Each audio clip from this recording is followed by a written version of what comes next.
No traction control. Lots of power. Let's go. Bro, why? Yeah, a lot of weight on the front. You know, I really love how since this year my love and affiliation for Corvettes grew massively for all the obvious reasons. And now I'm very curious about the platform, about the car, and as I'm building mine, etc. So now here we have the latest iteration or completely different animal from what we've driven so far. Thanks to Knut all the way from Norway, brought this baby over here. It is a C6 Z06 Stage 3, judging by this. And no, it's not a remap and a downpipe and a cat. It's actually supercharged. Can you open the hood so we can look underneath? While you're doing that, we have actually quite 19-inch wheels, 305 on the front and 325 I think on the back. Right? Yeah. So a size 10 narrower on front and back than my car, and also 19-inch over 18. And didn't notice a lot of difference, possibly. But then again, also the conditions were not there. It was quite a lot of traffic and yellow. But it was still a fun lap to see what this baby can do. Supercharged, and also of course head fix, something that will be happening on mine soon. Big headers, and you said 630 horsepower, roughly, something 630 horsepower on the wheels. Yeah, you have of course the problem with superchargers, and this is why I will keep mine NA, is additional weight on the front, some heat soak, so you're gaining power, but you're creating also lots of extra problems that you need to solve. And on the track, for me, I prefer just like NA, and but that's my perspective. Maybe in the future, twin turbo, but probably not, unless we're going to build a separate car for a separate occasion, which is not going to be the Nürburgring. Anyway, what I really liked is additional aero. You have the front splitter, you have fender vents. The major issue of a C6 is the front lift caused by the lack of any kind of front aero. So with hood vents, with fender vents, and this, the front end felt actually as it should and not scary. So that was quite nice. The car comes with ZR1 caliper upgrade, bigger discs I think. RB Performance? Yeah, RB Performance. There is something funny going on with the brake pedal of this particular car. Sometimes it goes all the way down, but then it brakes, and sometimes it's stiff. So was not really confidence inspiring for my driving, and also actually for heel and toe, because you want to downshift and then pedal falls through, and like, okay, there is no heel and toe Misha! there. Oh, hi. Okay. Yeah, the brake issue is something. That's something you need to work on. Yeah, that's right. Yeah, the car is on KW. Was it Club Sport, you said? Or Yep. Club Sport suspension. The rear felt a bit soft, so I think there needs to be something adjusted for the spring rate, but I'm happy that it came with a wing, so the rear was definitely more stable. It has also some diffuser on the back, exhaust that melted just like mine, so I had to cut this away. I guess typical Corvette issue, we all suffer from it.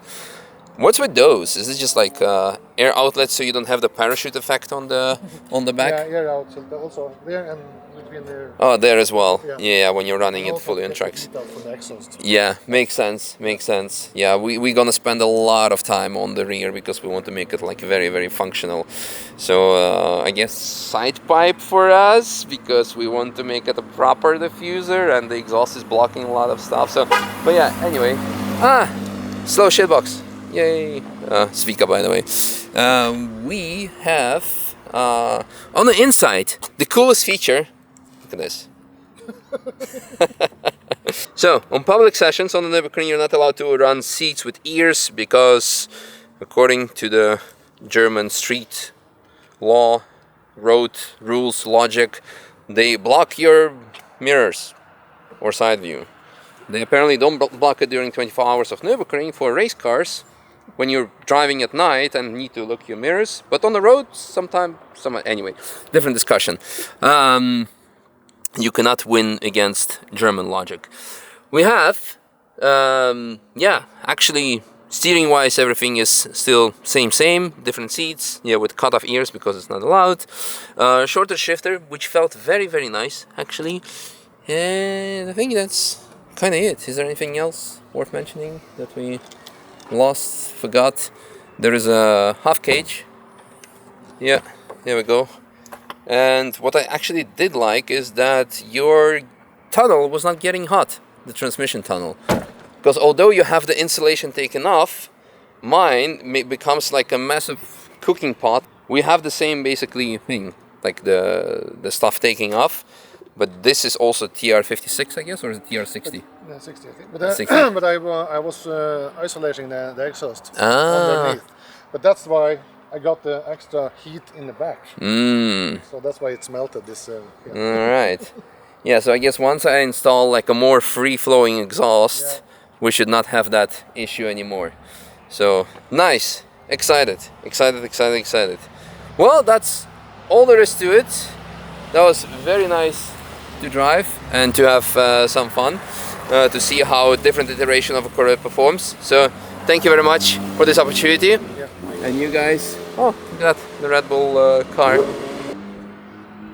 You guys enjoy the lap. Oh yeah, before we go, look at that. 200 kilometers per hour speed limit makes no sense because originally it's miles per hour and then it's just being converted to kilometers per hour.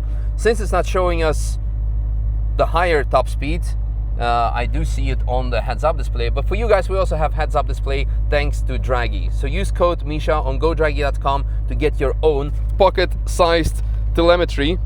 Look at that, this little device will allow you to measure all your lap times, acceleration, speed, G-force through the corners and much more.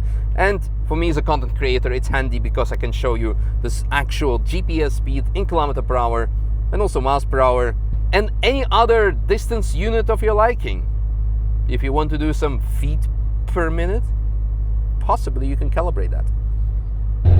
Oh no, slow traffic ahead of us. Which is Vika. Hello.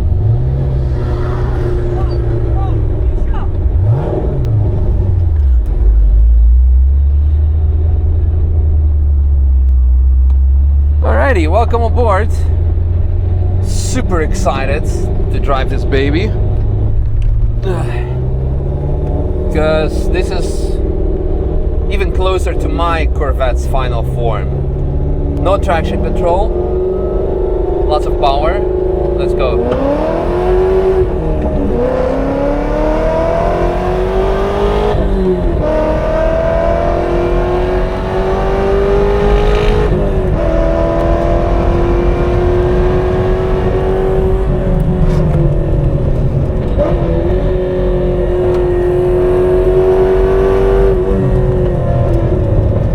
One thing I don't like is the brake pedal feel is quite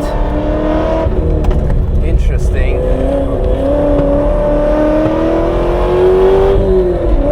And we have a yellow flag, so no relevant lap times whatsoever. The brake pedal is super soft. I don't know why that could be. The rear axle feels also like quite on the soft side. Could be suspension settings, but the brake pedal is like even to a concerning bit. Again, we have stock calipers, so could be anything. Well, they're repairing the barrier, so that's unfortunate. Power is definitely nice. It feels quite nice, planted.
surprisingly not that high of a top speed, 230.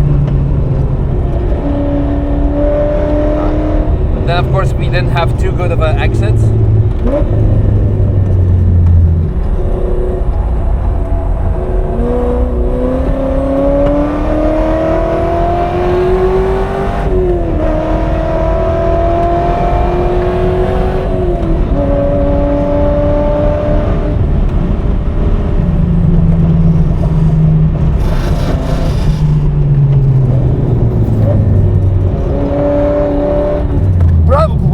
Why would you do that? Why? Like, you were on the ideal line. Why the F?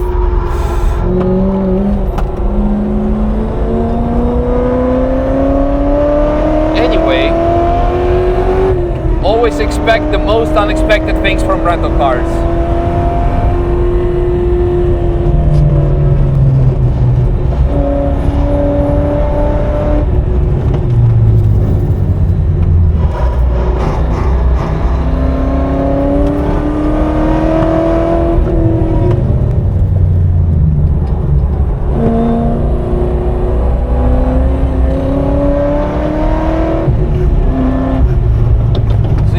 Let's speak about the car.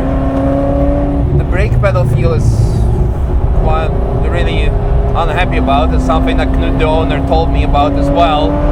That is like quite soft, but then it builds up pressure. But it shouldn't be like that. So we have good mechanical grip. So that's nice. It's quite tail happy. The thing that I'm really happy the most about is the overall stability. The front end, maybe it's good. The front end, thanks to the vented hood and vented fenders, so that's the biggest gain. The car is very compliant. It has a wing on the back. Definitely does something. It's definitely planted, but I wonder why the top speed was so low. It could be that it's quite draggy. Could. We had, of course, not the best corner. Oh. Ah, there. That's why. Okay, because there is no yellow, but I see that someone is parked here on the right. Hope you guys are. Oh no, it's the Luxembourg Xara.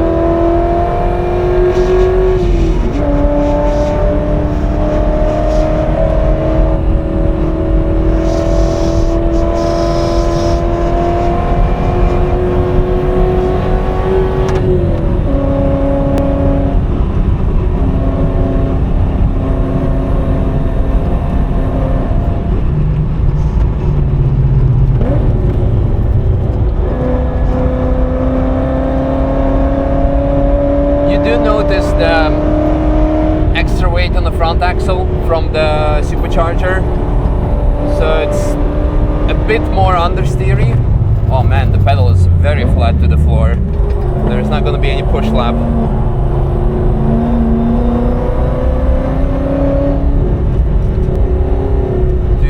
Coolant temperature is still okay. And now the pedal is fully stiff. That's interesting. I should have done the feet cam for you guys, but I don't even know if you can see anything from the back.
This is quite an interesting one, because the car has a lot of things that I focused on that I'm going to be doing to my car to see how it handles.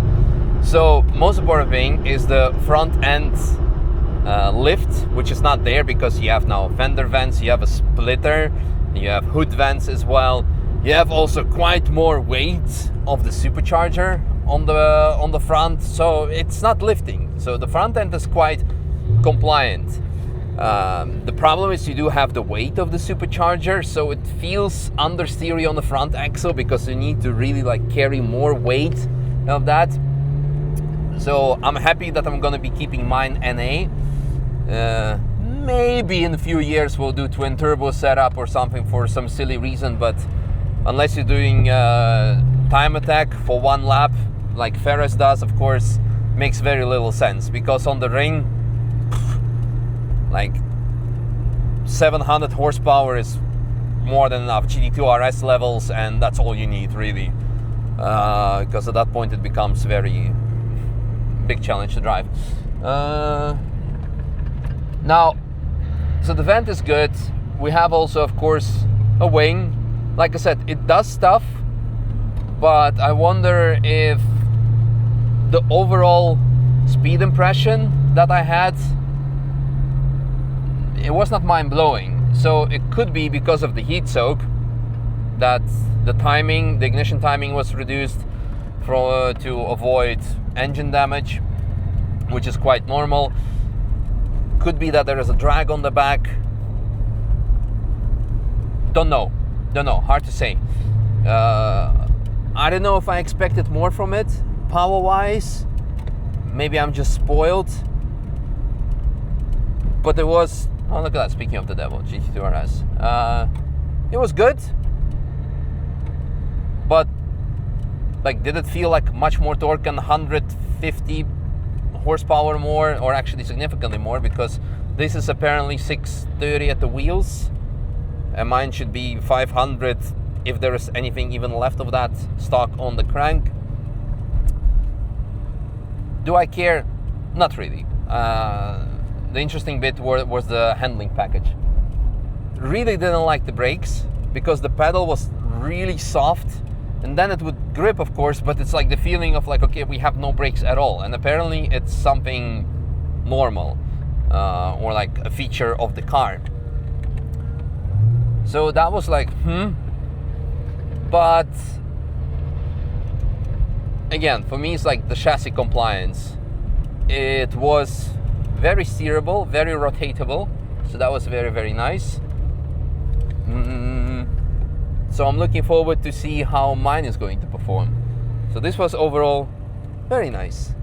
It was nice with some not so nice. We had also, of course, a lot of traffic, but it showed you also, because I was not like, maybe 10% of the track I was full throttle, because otherwise there was either traffic or whatever.